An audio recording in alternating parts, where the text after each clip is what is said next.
Good morning. Thank you so much for being here. We are so excited to see each of you. We are excited to convene this group of adult learner heroes for the kickoff of the Kentucky Adult Attainment Network. We greatly appreciate all of your time, your passion, your expertise, and the energy that you put into supporting adult learners. So, if you know where your react button is, be sure and click that button and give yourself a thumbs up, a confetti emoji, a heart, whatever, because you certainly deserve it. And we appreciate you so very much. I want to just quickly share that on this registration list for this launch, we have representatives from our 2 year institutions, our 4 year institutions, our private ICU institutions, state agencies, nonprofits, and community based organizations. This is like Christmas for us because it takes every single one of us and all of our diverse perspectives, viewpoints, talents to best support Kentucky adult learners. So, as each of you know, Kentucky Adult Learners support means we are supporting Kentucky families. So, again, just really excited to have you here with us. My name is Tracy Teeter, and I serve as the Associate Director of Adult Attainment for the Kentucky Council on Post-Secondary Education as part of the Kentucky Student Success Collaborative. Hannah, next slide, please. I just want to share a little bit about the collaborative. We have the good fortune of working with the team who supports student access and success through several key strategy areas, led by my colleagues that you see there on the screen. Those strategies: mental health, gateway course success, student basic needs, and transfer all support a student's ability to access, persist, and succeed in their attainment goals. So, really excited to be a part of that team. And to start off this morning, I just want to introduce our leader. She is an Associate Vice President for CPE and a leader of the Kentucky Student Success Collaborative, Dr. Lily Massa McKinley. And Lily, I will hand it over to you.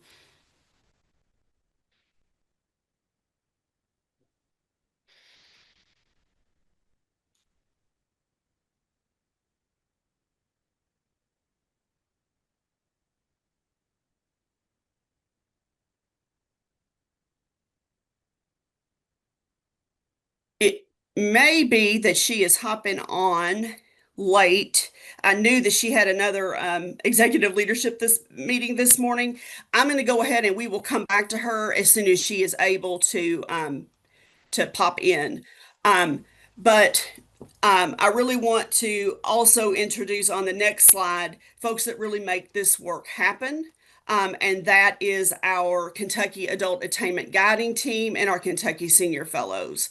Um, I won't, I won't read off all the names, but what's most important to know about these folks is that these are practitioner experts and subject matter experts from across the state that really help CPE guide our adult attainment work.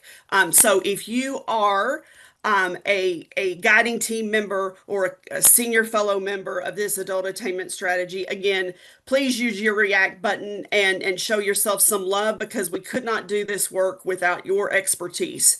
And This is just such a passionate and talented group to work with. And so we thank you so very much for your service to this work.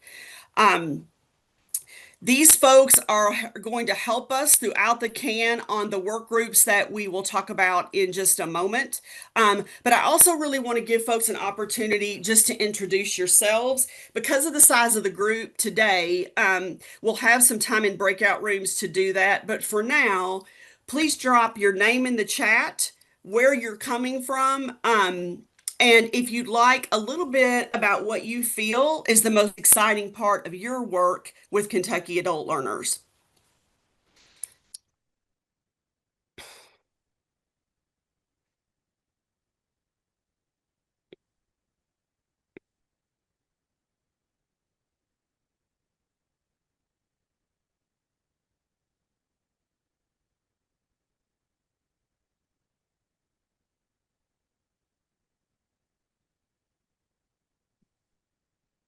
It's so great to see everyone. And again, it's great to see such a diverse group of folks interested in this effort. Um, Hannah, I am going to go ahead and turn it over to you while folks are continuing to populate that. And one of the things that we want to talk about is a little bit about the network itself and a snapshot of who our Kentucky adult learners are. If you'll go ahead to that next slide. Here's here's the work that you all know very well. When we look at the statistics, um, our Kentucky adults are defined by CPE as those that are 25 to 64. However, as we've had discussions about with our guiding team, sometimes that can be a misleading definition because we know that many of you are working with adults far younger than that who definitely have adult responsibilities. We're also working, for example, with 18-year-olds who come to Kentucky Adult Education, take their GED, enroll in post-secondary, and they have been identified and supported by Kentucky Adult Education supports. So those things are a snapshot of just what we're seeing with those in the age range of 25 to 64. So 50% are women, 50% are low income, 63% of our Kentucky adult learners are parents. Overwhelming majority are part-time students.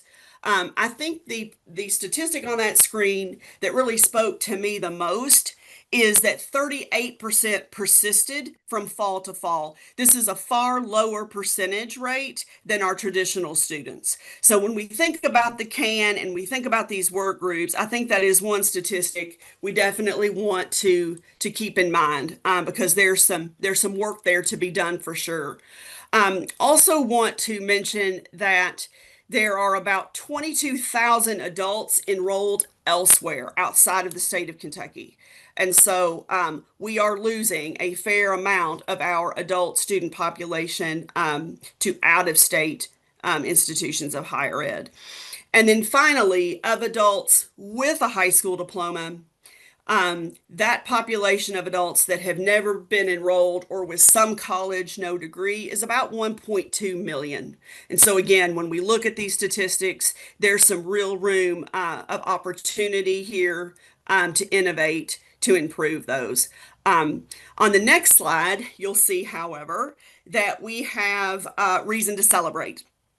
And reason to celebrate, these are preliminary numbers, but from fall of 2024 to fall of 2025, adult undergraduate enrollment is up 9.1%. This is a huge, huge win. And it is because of everybody in this room, in this Zoom room. So again, give yourselves a hand for that because our adult attainment is going up across all sectors. So that is going to be across our 2-year, our 4-year, and our private university system. So huge reason to celebrate there. And however, we know that there's more work to be done. When we think about the Kentucky Adult Attainment Network, we think about today's objectives, and it is basically to talk about the purpose of the CAN, why we would love you to consider joining, how the CAN will work, and then also give you some time to hear some of the overviews of our guiding team. They'll share a little bit about our work group topics. So with that, I'm going to turn it over to Hannah White. Hannah is a Kentucky CPE Senior Fellow and also works with the University of Louisville, and she'll share a little bit about her role and about the CAN. So thank you, Hannah. Thanks, Tracy, and thank you everyone for joining us today. I'm really excited to see, some of the names and faces that are here with us. And, Tracy gave us a great introduction to the landscape that we're working with. And so when we were coming together to think about ways that we could approach this landscape, we thought about a collaborative network across the state in which people across institution, across sectors, across roles were thinking about ways that we could both identify barriers facing adult learners, but then also co-develop practical and scalable solutions. So we're going to talk a little bit about what CAN is and what it isn't, and then we'll go into a little bit about the rhythm of CAN and what we expect out of it, and then we'll be able to introduce our focus areas for today. So CAN is this statewide virtual collaborative. And like I said, we've got representation across education, workforce, and community organizations who are all experts in their own field. And so we really want to highlight that. You're here because you are the experts, and we want you to be able to work with other experts to create solutions. And, we know that we are stronger when we learn together. And so this is an opportunity for everyone to connect regularly and focus on specific challenges together and then actually build things that will move the needle. So that's a little bit about what it is, but we also wanted to highlight what it's not. So this is not a webinar series, and it's not going to be lecture driven. So while we might bring in, guest lectures into the program, it's actually participatory. So you will be rolling up your sleeves and working together on your focus areas. But I did want to note that everything is built into these monthly sessions. So it's not meant to be huge workloads. In between sessions, we will carve out working times during the programs that you all have something already on your calendar where you can come together as a team and set your own goals and your own solutions together. So a little bit about what it is. Each participant today is going to join a focus area.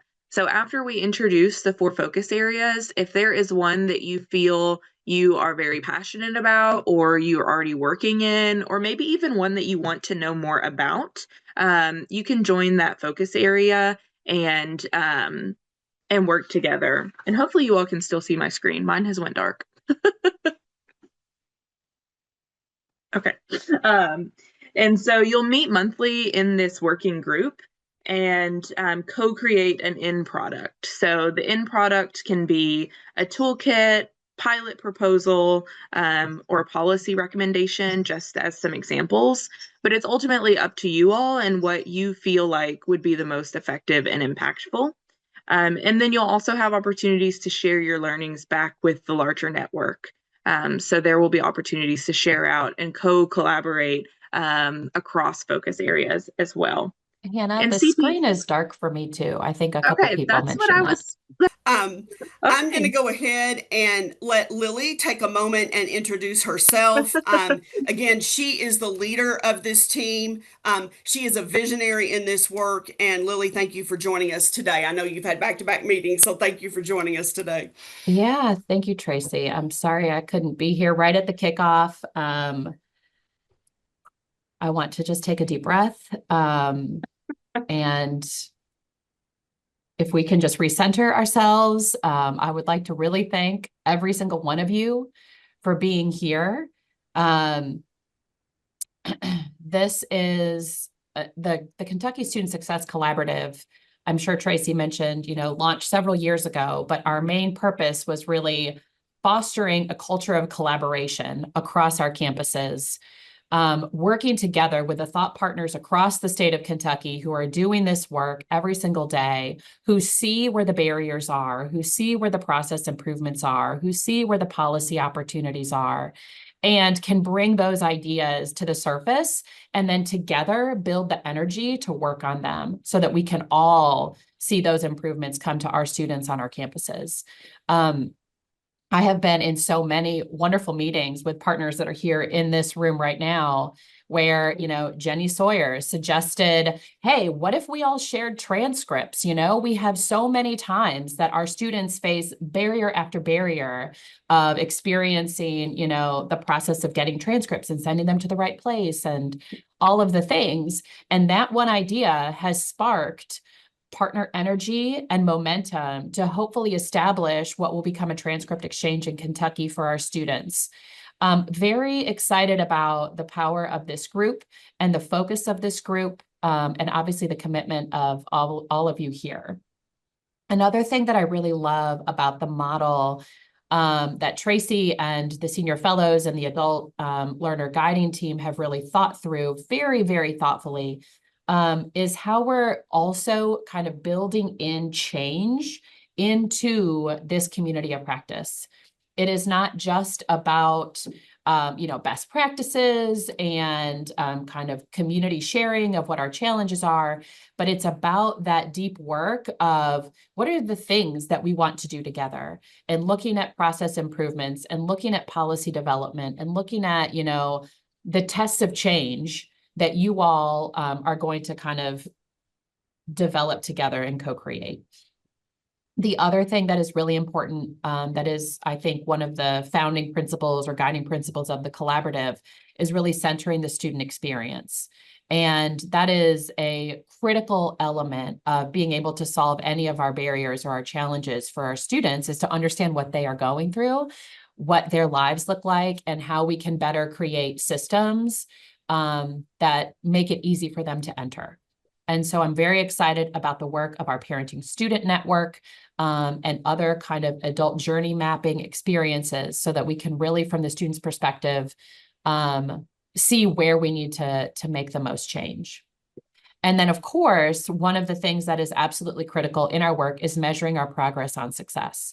And so I love that we have opened with data, that we know that we are seeing gains, but also that there is a significant amount of room for opportunity. And when we track that and when we stay on top of it and continue looking at it, we'll be able to identify even more kind of fine-tuned or surgically where are our major opportunities for growth. So I'm just so excited to see what this group kind of puts out there and accomplishes. And I want to thank you all for your effort and your energy. And I'll turn it back to you, Tracy and Hannah. Thank you, Lily. We appreciate it. And thank you for your leadership. Hannah, we'll do a quick recap of the CAN rhythm. And then what we'll do is we'll go into some topic discussions, again, with our guiding team members. All right, awesome. Thanks, Tracy. So a little bit about how this will work. We are going to do monthly sessions, and that will run from October, today, all the way through May. And during those sessions, they will change based on what you all need. So if you all feel like we need some expert insights or more data about certain areas, we will bring in some guest lectures to talk about solutions that we've seen work across the state or even nationally.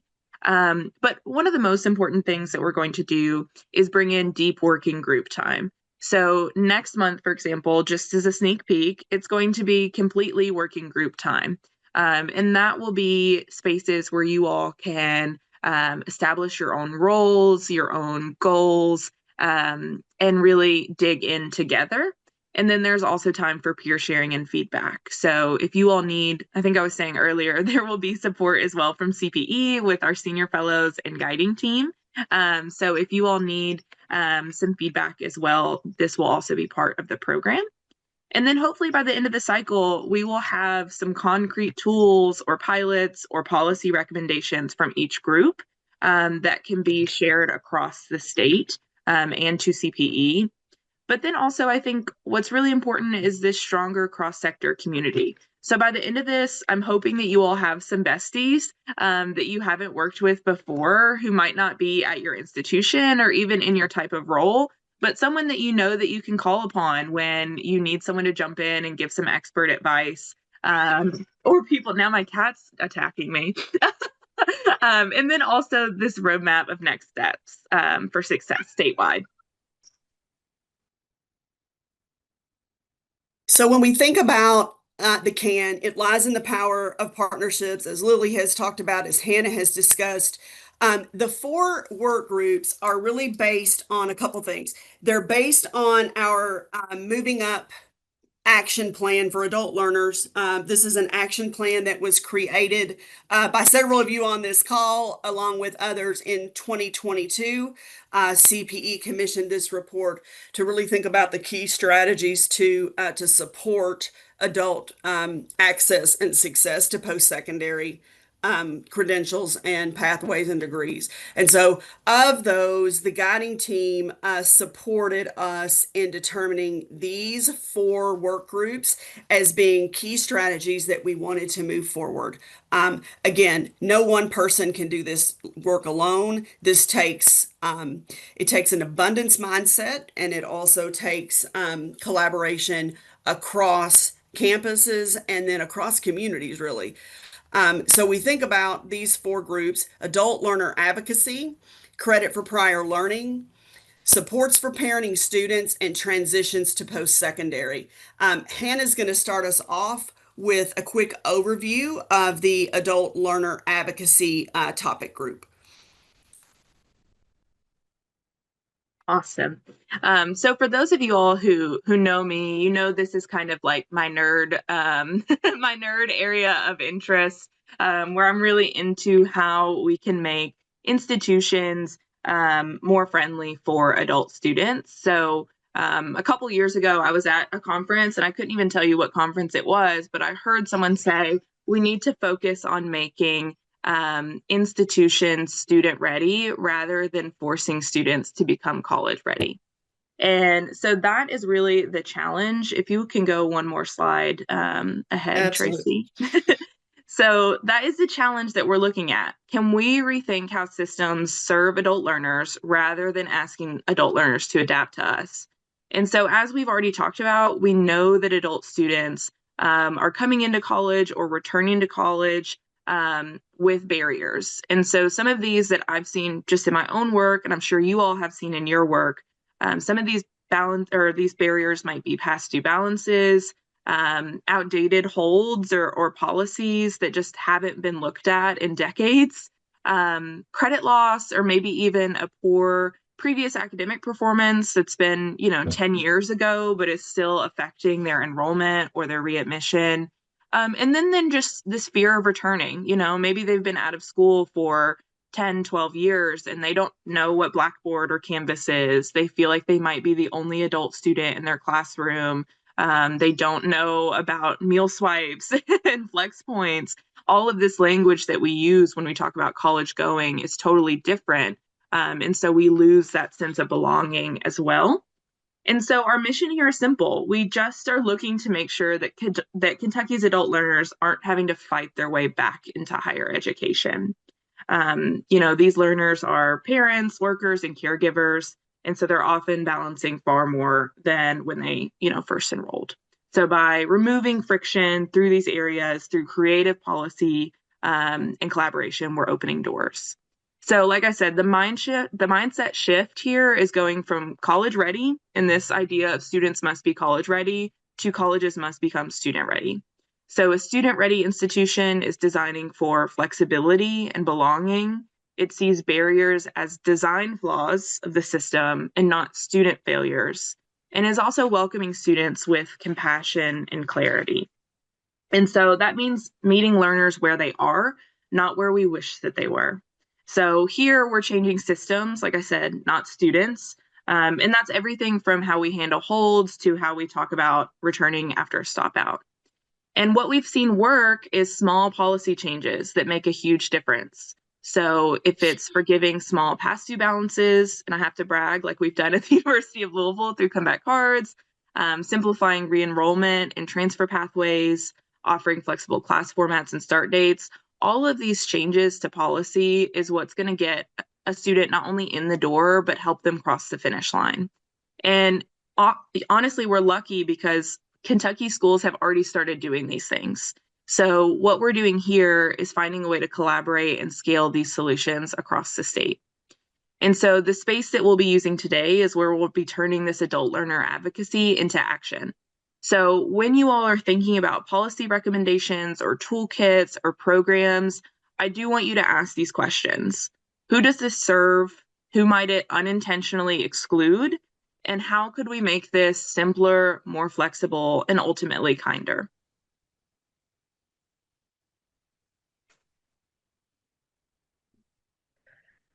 Thank you, Hannah. And with that, we'll turn it over to Dr. Winters Pearson to talk a little bit about our next work group, Credit for Prior Learning.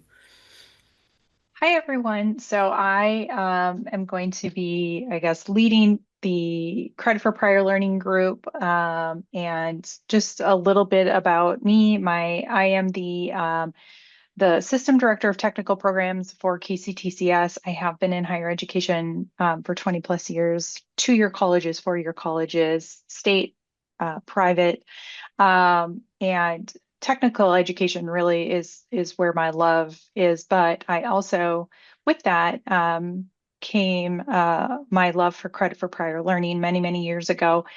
And I have worked a lot with Dr. Kratzer. He and I have both worked for Kale and consulted all over the country on credit for prior learning and done some work with Matt Bergman and wrote a chapter actually in a textbook. And so I really love the work that they're doing. And this really is a passion for me. And I'm so thankful that in my role at KCTCS, I do get to work on credit for prior learning. But it's a big animal, and it's a big conversation, and all of us are doing different things. That it's not wrong, but how can we create, at least in the state of Kentucky, some more consistency and maybe some more alignment in those best practices? And so some of the things in the group that we're going to talk about, of course, is the assessing of learning, because everybody does that a little differently. But again, how can we get that message out about what that is? A lot of people tend to think about portfolios, but actually, portfolios really aren't being utilized anymore. Students are looking for other options when it comes to credit for prior learning. How can they do things a little more quickly? How can they get that, more instant gratification with maybe a CLEP exam or an internal assessment? We're really going to look at military credit and discuss what opportunities are there, and where the struggle is, because higher ed, as Hannah said, has its own language, but then when you bring the military in, oh my goodness, that's a foreign language in it of itself. So how can we help our military students? And then one of my favorite pieces of credit for prior learning is business and industry certifications, and doing crosswalks from those certifications into academia. And that's just, for me, that's just such a fun opportunity. And then international programs, we don't do a really great job in this country of equating international degrees into academia here, or giving students credit for the value of their learning that was done outside of the United States. And if any of you have ever worked with a student who's an international student or a refugee or a migrant, um, to have their degrees evaluated is very expensive. And unfortunately, it often comes back with no equivalencies. And I don't feel like that's true, because, everybody has really valuable learning. And so I feel like we really need to figure that out for our international students. And so this group is really going to focus on best practices, for the institution and statewide. Really look at policy, because oftentimes when I've been consulting, or even just in some of the groups I belong to that focus on credit for prior learning, a new college who is interested in this, or university, will say, gosh, we haven't looked at our policy in 20 years. I've written several policies for not only institutions, but for states. And so I think starting with your policy is always a really good place to start. But again, how do you tackle that beast? Because it can be a big beast to tackle. And then looking at technology that's out there. Um, I'm sure I'm not the only one who is using AI when it comes to CPL. I'm using it for all different types of credit for prior learning, and really just challenging AI to see what it can do when it comes to credit for prior learning. And then, of course, support and collaboration. Hear from each other. What are you doing that's working? What do you need help with? How can we help generate ideas for your college or university? What are you stuck on? What can everybody help with as a collective? And then really focusing on those barriers for students. Hannah touched on it. And one of the current projects I'm working on at the system is looking at the some college, no degree student and how do we encourage those students to come back? In the United States, we have 43 million people who have some college and no degree. And then when you look at the numbers of people who maybe just graduated high school and didn't go on to college, or maybe they didn't even finish their GED, in the US, we're looking at 88 million Americans, and this is based on census data. When you drill down into Kentucky, we're looking at over 2 million American or Kentuckians who don't have any college experience or have some college, no degree. How do we get them, back into academia so that they can move up, in their job, economically, really thinking about how CPL factors into that, because many of them have probably been into the military or into the workforce. So, what opportunity do we have to utilize CPL to bring them back? Thank you, Kendra. And I also really want to recognize those of you on the call that are formally partnering with us in the continuous improvement cycle for CPA, and that would be BCTC, GCTC, NKU, Somerset, Big Sandy, and Eastern Kentucky. So thank you so much for partnering with us in these efforts. Our next work group, I will share a little bit about our childcare solutions and supports for parenting students work.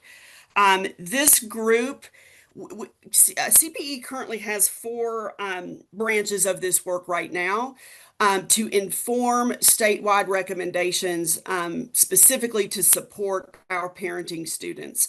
The first one is parent-student voice research. We are fortunate to be working with a research team represented from EKU, U of L, and UK to really hear from student parents themselves. The second part of this work is done in partnership with our national subject matter expert, Carrie Welton, and Trellis Strategies to engage in a statewide landscape analysis. And I know we've talked to many of you, interviewed many of you on this call to really get a current state of what's available in Kentucky, where the gaps are, and where the opportunities are for childcare supports. The third is our supports for parenting students grants. We are currently working with 5 campus partners, and I'll name those here in just a second, to provide some support for implementation planning of long-term sustainability supports for parenting students. And then finally is this work group. So really bringing together folks interested in supporting parenting students and how we all work together to help their journey easier for both, again, accessing and persisting to graduation. I want to take a moment to celebrate really briefly our 5 grantees. Again, if you are on the call and you have your React button, give yourself a shout out because we could not be more excited to work with Maysville Community and Technical College, Morehead State University, Matthew Tracy, Northern Kentucky University, Karis, South Central Community and Technical College, Rebecca, your team. I'm sorry, John, your team, and Southeast Community and Technical College, Rebecca, your team, and Christy with Maysville. Thank you for being here today, and thank you for partnering and engaging with us on this effort. We know that when we support parenting students, we are actually also supporting our next generation of college goers. So really excited to collaborate with you all and learn alongside you all. So some of the how might we questions for oh gosh, that's making me nervous. No, some of the high might be questions and topics that we might want to discuss in this group could be campus culture for parenting students, parent-student voice. Again, how do we involve parent-student voice in very real ways when we are making these changes? Using data for continuous improvement, supports for childcare, both high quality childcare and childcare cost, aligned supports on and off campuses that takes partnerships on and off campuses, basic needs supports for parenting students, and then learning for faculty and staff around how to best support parenting students. So these are just some of the things that could come up in the work group for consideration. And I am going to go ahead now and pass it to our final group. This is transition to post-secondary. Donnie Osborne is going to share a bit. And I also want to congratulate Donnie Osborne. His program just won Education Consortium of the Year with Kentucky Adult Education. So Donnie, congratulations to you and your team.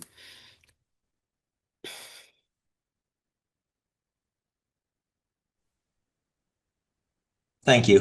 Can you see me? Am I? Yeah, we can see you. Okay. And I am not going to even try. I hope you have my presentation. I sure do. Okay, thank you. Hello. I'm Donnie Osborne, Program Director for KDC Adult Education. We operate the adult education services in 11 Kentucky counties. Dr. David Potter created this wonderful presentation, and I'm going to do my best to provide some descriptions. As I prepared for this presentation, talking with Dr. Potter, we discussed adult transitions in education and what it looked like, that those journeys are not straight line beginning to end, but they're obvious directional pathways, and they may not be well-worn trails. What are some of the pathways adult transitions from workforce to education or from education back to workforce? And how can our different organizations make these transitions better? And honestly, what constitutes an adult, which Tracy mentioned at the start of the meeting? WIOA says 16 and over, KYE defines it at 18. Some start at 25. Personally, I don't think you're an adult till you hit 30. But regardless of how we define when it starts chronologically, when we talk about post-transitional students, we're talking about learners who are balancing far more than classes and homework. They're working full-time jobs, raising families, caring for parents, working on their own recovery, and sometimes coming back to education after years or even decades away. These students bring rich life experience, determination, and goals that deserve full support. This work group is an opportunity for those of us who focus on supporting Kentuckians in one or more of those domains to think critically about how we can collaborate to support the very real, very complex life of our participants, helping them build and maintain momentum to leverage their potential and to live their best lives.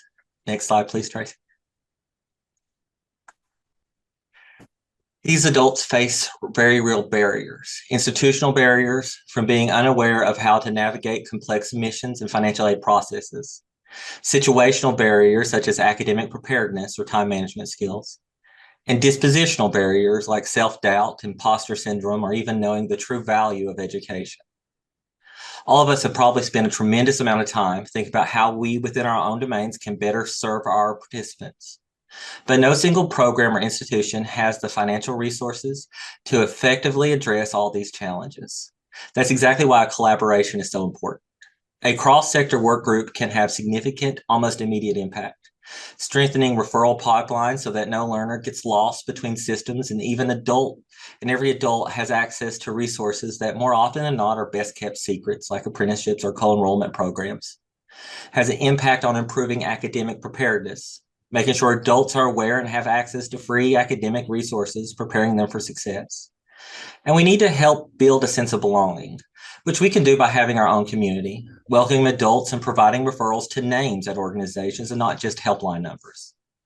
Each of us here today represents a different piece of a larger puzzle: adult education, community colleges, universities, and workforce programs. Our perspectives and areas of expertise may differ, but our purpose is the same: to create pathways that truly work for post-traditional students. When a student begins to believe they can do this, that they belong in the classroom regardless of how long it took to get there, that education holds value for them and their family, then everything changes. And that's the moment transformation begins. And that's why we do collectively have significant impact. Thanks. Donnie, thank you. We appreciate everyone on the call that is joining from Kentucky Adult Education, whether that be the state office or providers. you are a critical part of this work. And Donnie said it perfectly. When we are able to engage cross-sectorally, we can make a better impact pretty quickly. What we're going to do now is we're going to go ahead and get into some breakout groups. We are going to have about 10 minutes. So we're going to have to shorten it a little, 10 minutes to talk about these guiding questions. What are the challenges you see in your work within this topic? What is a recent win you've experienced in this topic? And we may not get to the third, but start to identifying what's bubbling up for you as a team. So a couple of priorities that your group may find that you have in common. The breakout groups, will open those in just a second. They are named the work group names. So you'll choose the work group name that best describes your work, your passion, and where you'd like to spend your time. And then we'll come back together here in about 10 minutes. All right. Well, with that, there's a couple of next steps. Can folks see my screen okay? Just want to make sure. Okay. We want you to invite a friend. So who are we missing from this group? One thing that comes to mind for me personally is parent-student voice, adult learner voice. So think through on your campus or in your sphere of work with your organization, who might be missing, and please, please, please feel free to send them an invite.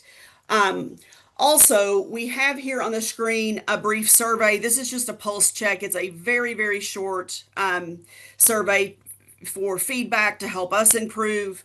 And then if you would, before we begin to hop off, if you'll respond in the chat with your preferred day and your preferred time of day, either morning or afternoon, for meetings to occur, we'll be sure in 2026 moving forward to do the best we can to incorporate everyone's schedules.